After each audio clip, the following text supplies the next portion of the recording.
अस्सलाम वालेकुम दोस्तों, ZIE चैनल से आपसे मुखातिब हूँ। दोस्तों, आज की ये जो वीडियो है इसमें हमने सोलर पैनल की जो बस बारें हैं उनके मुतालिक डिस्कस करना है कि बहुत सारे मैंने यूट्यूबर्स भाई अपने देखे हैं, बहुत काबिल हैं। इसमें कोई शक नहीं है कि बहुत सी चीज़ों में उनकी बहुत सी महारत है, मगर उसके बावजूद जो है कहीं ना कहीं थोड़ी गलती इंसान से हो जाती है। मेरे अंदर भी बहुत सारी गलतियाँ होंगी, लेकिन जो गलती मैंने यूट्यूब के ऊपर लोगों की वीडियोस में देखी है, आज मैंने वो आपसे डिस्कस करनी थी, उसकी तसहीह करनी थी। दोस्तों, बस बार जो है वो आपको जब भी आप सोलर पैनल ख़रीदने जाएंगे आपको नज़र आएंगी। ये लाइनें जो आप देख रहे हैं, ये लाइनें बस बार कहलाती हैं। ये बस बारें जो है दोस्तों, इनका काम ये होता है कि ये जो एक पूरा सेल होता है, ये पूरा सेल है दोस्तों, इस तरह के 36 सेल्स जो हैं इस सोलर पैनल के अंदर लगाए गए होते हैं, जो कि आम तौर पर 150, 160, 170 या 180 वाट के लेवल में आजकल आ रहे हैं। हर एक सेल जो है मिलकर यानी कि 36 सेल मिलकर आपस में जो है वो सोलर पैनल को 170 या 180 वाट या 150 वाट तक पहुंचाते हैं। तो हर एक सेल को दूसरी सेल से कनेक्ट करने के लिए इन बस बारों का इस्तेमाल किया जाता है। उसके अलावा दोस्तों, इस बस बार का काम ये है कि ये जो एक सेल है उसकी करंट को उठाकर दूसरे सेल और फिर वहाँ से दूसरे सेल से करंट उठाकर तीसरे सेल तक पहुँचाता है। इस तरह से ये 36 सेल्स की सीरीज़ बनती है, वो जो कि इन बस बारों के ज़रिए बनती है। तो दोस्तों, अगर आप को मालूम हो तो 2013, 2012, 2013 से सोलर पैनल्स का जो ट्रेंड है वो पाकिस्तान में शुरू हुआ।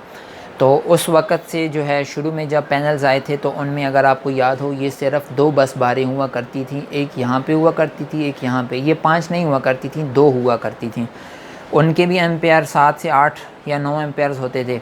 फिर बाद में इन बस बारों की तादाद 3 कर दी गई तकरीबन 1-2 साल बाद, यानी 2013-14 में 2 बस बारें चली, तो 14-15 में 3 बस बारें चली, तो 15-16 में 4 बस बारें चलीं, और अब 18-19 या 17-18 में 5 बस बारों वाले पैनल्स चल रहे हैं। तो ये जो बस बारें हैं दोस्तों, जब 2 बस बारें थी तब भी करंट 8 एम्पेयर मिलता था पैनल्स में से, और जब बस बारों की तादाद 3 की गई तब भी यही करंट मिलता था, जब 4 की गई तब भी यही करंट मिलता था, और जब 5 की गई तब भी यही करंट मिल रहा है। तो लोगों का ये ख्याल है, लोग ये समझते हैं, कहते हैं कि यार ये जो है दुकानदारों का फ्रॉड है या ये फैक्ट्री मिल बनाने वालों का धोखा है। दोस्तों, ये धोखा बिल्कुल भी नहीं है।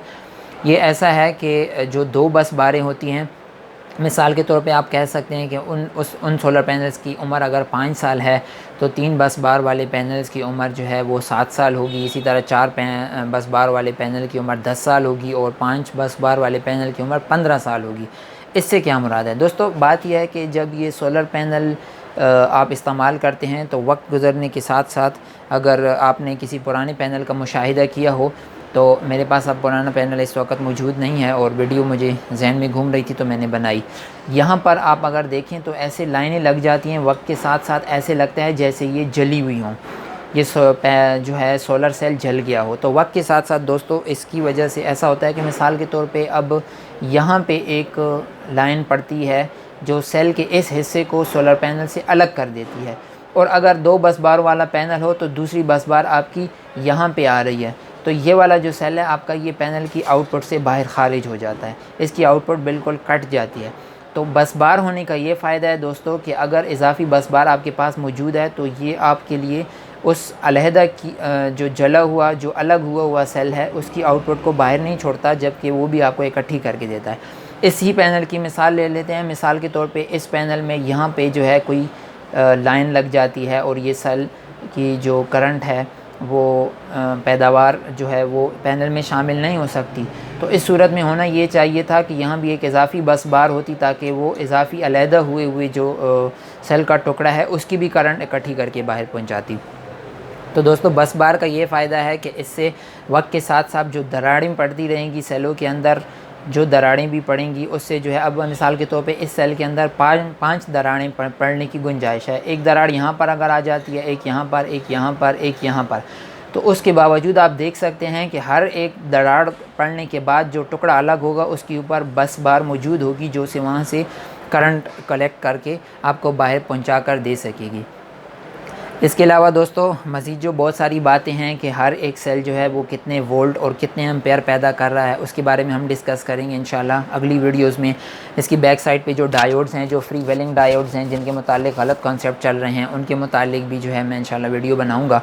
उसके अलावा दोस्तों एक और बात आखिर रह गई है कि ये जो ऊपर 3 लाइनें चल रही हैं, इनको ट्रिपल सेल का नाम दिया जाता है। ये single cell, double cell, triple cell. शुरू में अगर आपको पैनल्स याद हों तो उनमें सिर्फ एक लाइन हुआ करती थी, बाद में 2 हो गई और फिर 3 हो गई। दोस्तों इनका कुछ ज़्यादा फ़ायदा इसलिए नहीं है क्योंकि हमको मालूम है कि सीरीज़ के अंदर जो है वो करंट सेम रहता है, सीरीज़ के अंदर तकसीम नहीं होता, वोल्टेज जमा हो जाते हैं और करंट जमा नहीं हो सकता, सीरीज़ में सेम रहता है। तो 36 के 36 सेलों का करंट सेम है, तो सोचने की बात यह है कि ये वाली जो लाइन बाहर को निकली ये माइनस लेके जा रही है, ये वाली लाइन पॉजिटिव लेके जा रही है। तो पॉजिटिव अगर 8 एम्पेयर वहाँ से आ रहे हैं तो यहाँ डबल लाइन करने का क्या मकसद है, जबकि ऑलरेडी बाहर सिंगल लाइन के ज़रिए 8 एम्पेयर जाएंगे। तो ये लाइन आप कह सकते हैं कि बेचने की खातिर, लालच की खातिर लगाई गई हैं। और उसके अलावा बस बारें जो दोस्तों, अगर 6 बस बार वाला पैनल आपको मिलता है तो आप 6 बस बार वाला पैनल ख़रीदेंगे। मैक्सिमम एफिशिएंसी आपको वक्त के साथ साथ उसको पता चलेगा, फ़ौरी तौर पे सामने रखते हुए 4-5 साल तक के अरसे में आप इसका अंदाज़ा नहीं रख सकते हैं कि बस बारों और ज़्यादा बस बार और कम बस बार वाले पैनल में क्या फ़र्क है। तो दोस्तों आज की वीडियो में बस यही शेयर करना था। हमारे चैनल को प्लीज़ सब्सक्राइब कीजिएगा, उसके साथ मौजूद बेल आइकन को प्रेस कीजिएगा, कमेंट्स में हमारे साथ शेयर कीजिएगा। शुक्रिया दोस्तों, अल्लाह हाफ़िज़।